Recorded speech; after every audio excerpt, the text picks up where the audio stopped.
In the pantheon of monster movies, specifically the classic Universal horror monsters, you start with Bela Lugosi's Dracula in 1931, then we got Frankenstein, played by Boris Karloff in 1931, and then The Mummy in 1932, also played by Boris Karloff.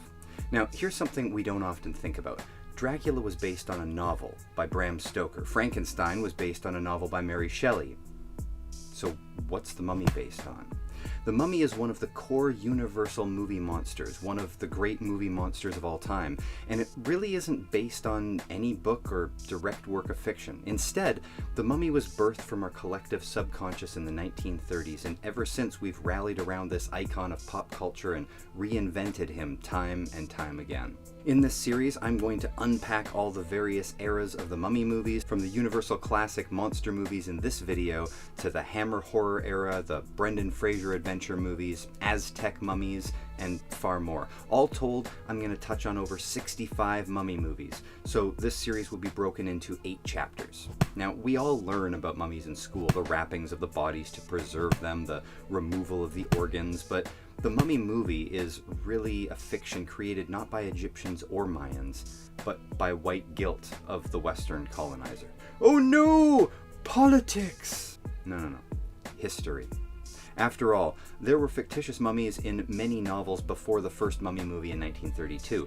Bram Stoker even wrote one, but the difference between the resurrected mummies of the novels and the silver screen monster is that in the novels the mummy was usually an attractive woman that has some kind of psychic powers or mesmerization, like a deadly siren. So why do I claim that the mummy was created out of white colonizer guilt? What are the 3 rules of colonizer exploitation? Profit off it, boff it, or just off it? See, the British occupied Egypt in the 1880s, and so the fascination of the romance and the exotic mystery that occupied the minds of the people was tinged with some question as to whether they should even be there, excavating the national historic treasures just to export them as knickknacks. And it makes sense, doesn't it? The Egyptians weren't expecting their mummies to come back to life, otherwise they wouldn't have removed all their organs and wrapped their hands at their sides. This is something that white people made up. Our history is littered with xenophobic and propagandistic racist portrayals of most other cultures in our literature and films especially. We superimposed our projected guilt onto another culture, and out of that comes a rich tapestry of film history, Halloween icon, horror icon, and even a cereal mascot. When it comes to mummy films, over 90% of them fall into this very simple formula. There's a formula to it! A very simple formula! Pretty much every mummy movie is about ancient burial sites or tombs being desecrated by foreigners. Then you can break into the wrapped and bandaged lumbering corpse, or the beautiful supernatural temptress. They started off in the boff-it and profit phase in the novels, writing about beautiful women coming back to life, but then moved on to the kill-it or off-it phase when the first Mummy hits the silver screen in 1932. But that doesn't mean that romance died off either. I mean, I had mentioned that Bram Stoker had written a mummy novel as well, and we will cover that later on in another chapter, but there's also a fair amount of comparison made between Dracula and the Mummy in 1932. After all, both movies feature resurrected undead villains who seduce our leading lady through a hypnosis or mind control, while the menfolk try to save her from the bad foreigner. I think most modern audiences would be let down with the lack of actual on-screen mummy time that we get in the first movie. Karloff spends most of his screen time as Ardeth Bey undercover, but what we do see is incredible, even if most of it is in the first 10 minutes, but it's still iconic and timeless. Karl Freud, the director, is maybe not a household name like Hitchcock or Orson Welles, but even before The Mummy, Freud's contribution to film as a cinematographer on Metropolis and Murders of the Rue Morgue and his advents of moving the camera showcase some of the most rudimentary innovations in filmmaking that we now take for granted as just part of common cinematic conventions. For fans who grew up on the Brendan Fraser movies, which are probably the most well-known for all Mummy movies today, there are a few elements that would be familiar to you. Little nods to the original. Imhotep and Anaxunamun, Ardeth Bey, they're all names that are familiar, along with the general legend of Imhotep coming back for his love and seeing her reincarnated in our leading lady. Younger viewers may find themselves wondering why the Mummy looks like Phil Dunphy.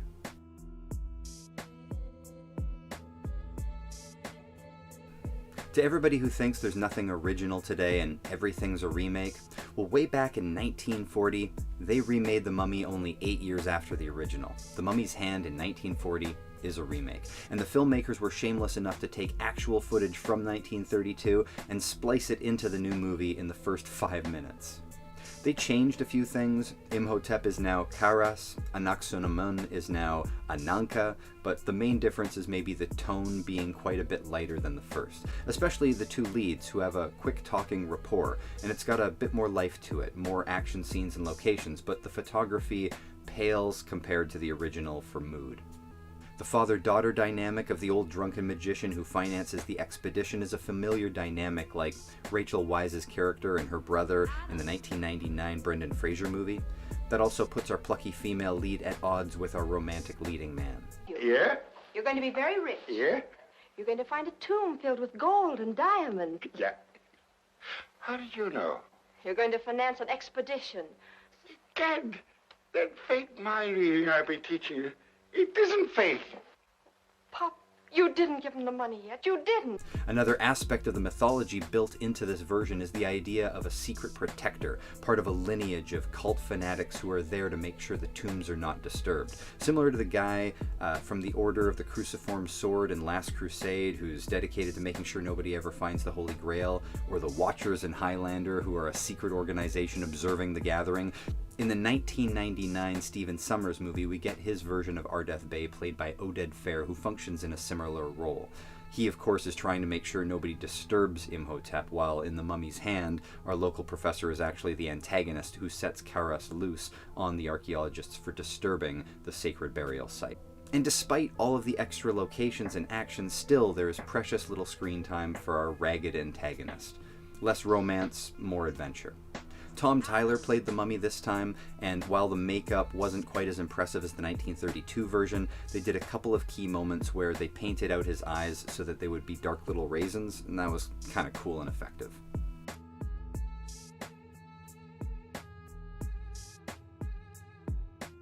One of the crazier aspects of the Mummy franchise is that Boris Karloff only plays the Mummy Imhotep in the first movie, and in the sequel/remake made almost a decade later, Tom Tyler played the Mummy, and by the Mummy's tomb in 1942, Lon Chaney Jr. had taken up the rags and bones, but the image most people think of is the Boris Karloff face even after 5 sequels.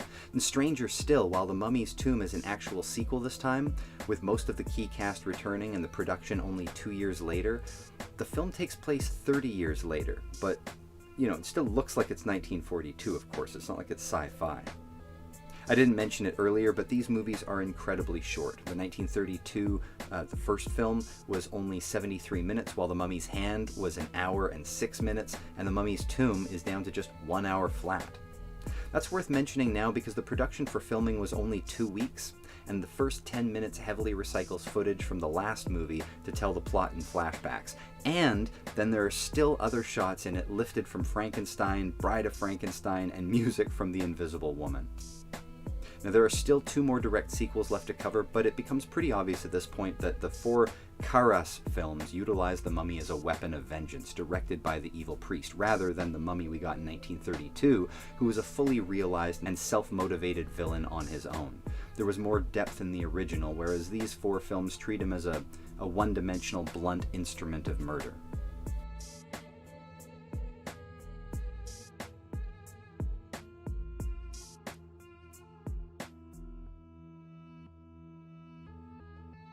If the last Mummy movie filmed in 2 weeks, The Mummy's Ghost in 1944 has been reported as having filmed in the entire 60-minute runtime in exactly 1 week. Now, because the Karas mummy is being controlled, all 4 of these movies use the device of the Tana leaves, which are put in a potion and can be used to lure Karas out or to set him on some poor unsuspecting bastard. Some of the cinematic magic of the mummy, the awe, might wear off if you can just brew up a cup of tea and your little ragdoll friend hops to whatever chores you need done. It kind of demotes him from a top-tier movie monster to a minion. This may be another reason for diminishing returns as these movies continue. It doesn't matter there's no explanation for his return after being burned to ashes or how the mummy's ghost leaves Karras trapped in one of New Hampshire's famous swamps, only to emerge from the swamp in Louisiana in the mummy's curse. But they had the damn Tana leaves and a formula that would never overstay its welcome. This time out, there's a bit more of a Bride of the Mummy kind of vibe, maybe attempting to bring back some of the romance to the film now that audiences were getting tired of the torches and pitchforks.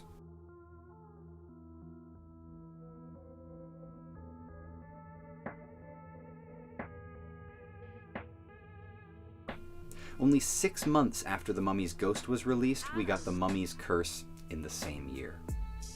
By this time, The Mummy had been running or limping across the silver screen for 5 movies, and what is maybe the most stunning revelation for me was to realize how much more effective the first 1932 version was, despite Karloff playing most of the screen time as Ardeth Bey and not in the Mummy makeup.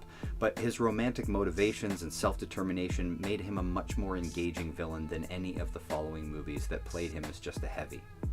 This is the final of Lon Chaney Jr.'s 3 Mummy performances. It also brings back his bride character, even though the actress changed from the last movie. Even though the Universal monsters trailed off in their sequels for each of the title creatures, the movies are still fun to watch. But best yet for us, so we don't end the chapter at the lowest point, there's one more movie to mention, and it's a pretty good one.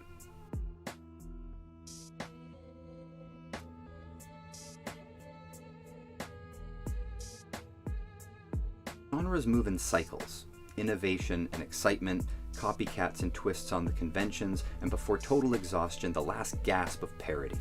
Another example would be spaghetti western. Sergio invented the spaghetti western with his signature stylized, cool aesthetics. The entire Italian film industry for a decade made their own versions of this new thing.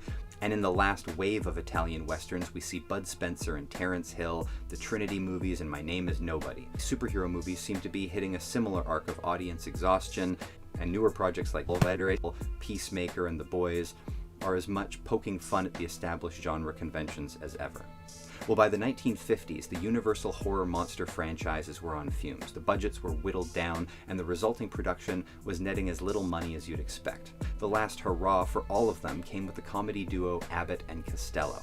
They started with Abbott and Costello Meet Frankenstein in 1948, and they followed that up with Abbott and Costello Meet the Killer Boris Karloff, Abbott and Costello Meet Dr. Jekyll and Mr. Hyde, Abbott and Costello Meet the Invisible Man, and there was even a TV special for Abbott and Costello Meet the Creature from the Black Lagoon.